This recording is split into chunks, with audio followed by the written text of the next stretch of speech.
So okay, সর্বপ্রথম আমরা espresso বানানোর জন্য কি করলাম, পটার ফিল্টারটা শুকনা করে মানে ড্রাই করে নিলাম, যেন এটার নিচে কোনো ওয়েট কিছু না থাকে। দেখেন, লুক দি স্কিন, সো একদম dry, no water in the portafilter. Okay, let's start. At first আমাদের we need to set up our grinder. অবশ্যই একটা এসপ্রেসোর একটা টেস্ট ডিপেন্ড করে, একটা কফি যখন হার্ড যখন তৈরি করবেন সেটা অবশ্যই আপনাকে পারফেকশন ভাবেই বানাতে হবে। সো সঠিকভাবে পরিমাণে কফি বিনটা নিতে হবে। যেমন আমরা এখন সিঙ্গেল এসপ্রেসো বানাবো, তার জন্য আমি 9 গ্রাম সম পরিমাণ কফি বিন নিয়ে নিচ্ছি। ওকে, দেখুন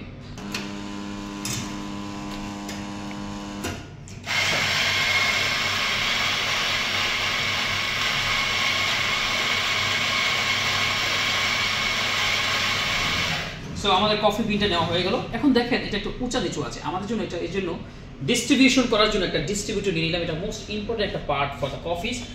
সঠিকভাবে একটু সমান্তরালভাবে আমি পটার ফিল্টারের মধ্যে এই ডিস্ট্রিবিউটর দিয়ে বিছিয়ে নিলাম। দেখেন এখন কিন্তু একটা অন্যরকম লুক আসছে।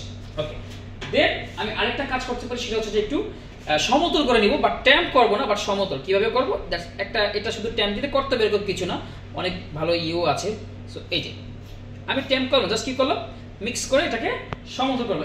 এখন আমি থার্ড স্টেপে গিয়ে আমি এটাকে ট্যাম্প করবো। এই যে আমি একটা ম্যানুয়াল ট্যাম্পার ইউজ করছি, তার জন্য আমি এটাকে পুশ করলাম এবং আমাকে 15 কেজি থেকে 20 কেজি সম পরিমাণ একটা প্রেশার এটার ভিতরে। এখানে কোনো গায়ের জোরের কিছু নেই। আর এখানে যে অতিরিক্ত অনেকেই দেখি বারিস্তারা জোরে জোরে ট্যাম্প করে, this is not right. So একবার করলেই হয়ে যায়। সো আমাদের কিন্তু দেখেন একদম লেভেলটা কিন্তু একদম লেয়ারটা একদম সেম সমান হয়ে গিয়েছে। সো এরপর আমি একটা এয়ারের সাহায্যে কি করতে পারি, উপর থেকে যদি কোনো কফির গুঁড়ো যদি আশেপাশে লেগে থাকে সেটা আমি এয়ারের সাহায্যে রিমুভ করে দিতে পারি। দেন আরেকটা জিনিস মেক শিওর করতে হবে গাইস, যদি স্কিনে যদি কোনো পরিমাণ কফির ডাস্ট লেগে থাকে সেটা অবশ্যই রিমুভ করতে হবে, এবং যদি লেগে না থাকে then we can directly lock the portafilter. Okay, আমি তারপর একটু গরম পানি ফেলে নিলাম, যদি স্কিনে কোনো ডাস্ট লেগে থাকে কফির গুঁড়ো সেটা রিমুভ হয়ে গেল। এরপর হচ্ছে আমাকে এই যে পটার ফিল্টারটা গ্রুপের সাথে লক করে দিলাম।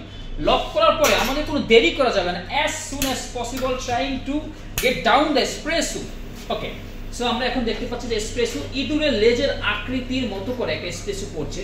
যদি এখানে যদি আরেকটা কিছু এরকম যদি উঁচু করে দেওয়া যায় তাহলে কিনা এয়ার বাবলসটা এসপ্রেসোর মধ্যে খুব একটা থাকবে না। আপনারা দেখতে পাচ্ছেন এসপ্রেসো পড়ছে, একটা ভালো এসপ্রেসো 25 সেকেন্ড টু 30 সেকেন্ডের মধ্যে পড়ে। সো আমরা 25 সেকেন্ডের মধ্যে একটা এসপ্রেসো বের করলাম। এখন গাইস আপনাদের একটা জিনিস ক্লিয়ার করি, এই যে এসপ্রেসো এখানে দেখতে পাচ্ছেন, একটা এসপ্রেসোর মধ্যে 3টা পার্ট থাকে। সো উপরে যেটা গোল্ডেন এবং ব্রাউন কালার একটা লেয়ার আপনারা দেখতে পাচ্ছেন, সেই লেয়ারটাকে আমরা বলি ক্রেমা, এবং আরো 2টা লেয়ার থাকে, সেটাকে একটা হচ্ছে হার্ড, একটা হচ্ছে বডি। বডি লেয়ারটা থাকে হচ্ছে আপনার একদম মিডলে, এবং হার্ড যেটা একদম র বেস কফির যে লিকারটা সেটা থাকে একদম নিচুতে। সো আমি যদি এটাকে ফ্ল্যাশের সাহায্যে দেখানোর চেষ্টা করি যে একটা লেয়ারের সম্বন্ধে এখানে ফ্ল্যাশ। সো এখন আমরা দেখবো যে এসপ্রেসোর আসলে 3টা পার্ট, সেটা এখান থেকে কতটুকু দেখা যায়। ওকে গাইস, আপনারা যদি একটু কাছ থেকে লক্ষ্য করেন, একদমই নিচে দেখেন, এই যে এখন কিন্তু মনে হচ্ছে 3টা লেয়ার, একদম নিচে দেখেন একটা হার্ড, তারপর হচ্ছে একটা বডি লেয়ার। এটা একটু চিকন যদি হতো তাহলে আরো ভালো, বাট এখানে লাইটিং এর পরিমাণ একটু কম থাকার কারণে এই দেখেন 3টা লেয়ার কিন্তু বোঝা যাচ্ছে, তাই না? ওকে, হ্যাঁ, এরকম 3টা লেয়ার একটা এসপ্রেসোর মধ্যে থাকে। এবং মেক শিওর যখন একটা কাস্টমার আপনার কাছে এসপ্রেসো চাইবে, as soon as possible trying to serve to customer within 30 second. আর এসপ্রেসোর জন্য কোনো দেরি করা যাবে না। আর যখন আপনি এসপ্রেসো টেস্ট করবেন অবশ্যই এখানে একটা স্পুন নিতে পারেন, 5টা, 1 2 3 4 5 এরকম 5 বার মিক্স করার পরে আপনি এসপ্রেসো টেস্ট করবেন, তাহলে আপনি you can feel the better taste espresso. অনেকে অনেকভাবে এসপ্রেসো তৈরি করে, যেমন আমি সিঙ্গেল এসপ্রেসো বানালাম যেটা 30 ml ছিল, আবার ডাবল এসপ্রেসো যেটা 60 ml হয়।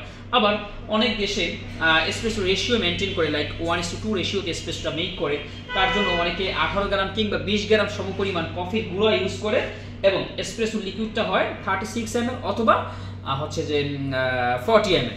সো ওভারঅল এসপ্রেসো সম্পর্কে আমি একটা জিনিস ধারণা পেলাম যে একটা এসপ্রেসো সঠিকভাবে বানানোর জন্য যা যা জানা প্রয়োজন, এবং এই এসপ্রেসোর একটা হিস্টোরিক্যাল কাহিনীও আছে। আজ থেকে 100 বছর আগে এসপ্রেসো মেশিন যখন আবিষ্কার করা হয়েছিল, তারপর এক ব্যক্তি একটা এসপ্রেসো নামকরণ করেছিল তার মাধ্যমে। সো এটাকে বলা হয় কফির র, কফির বেস, কফির ভিত্তি, যা কিনা র শর্ট অফ কফি আমরা বলতে পারি। So hope you guys are understand lot of things from my video. So যদি এই ভিডিও আপনার কাছে ভালো লাগে তাহলে এরকম আরও মোর ইনফরমেশন কফি নিয়ে জানার জন্য আপনি কমেন্ট করতে পারেন এবং আমাকে সরাসরি ইনবক্সও করতে পারেন। সো গাইস, দেখা হবে নতুন আরও একটি ভিডিওতে, সেখানে কথা বলবো নতুন আরও একটি কফি নিয়ে। So guys, bye bye.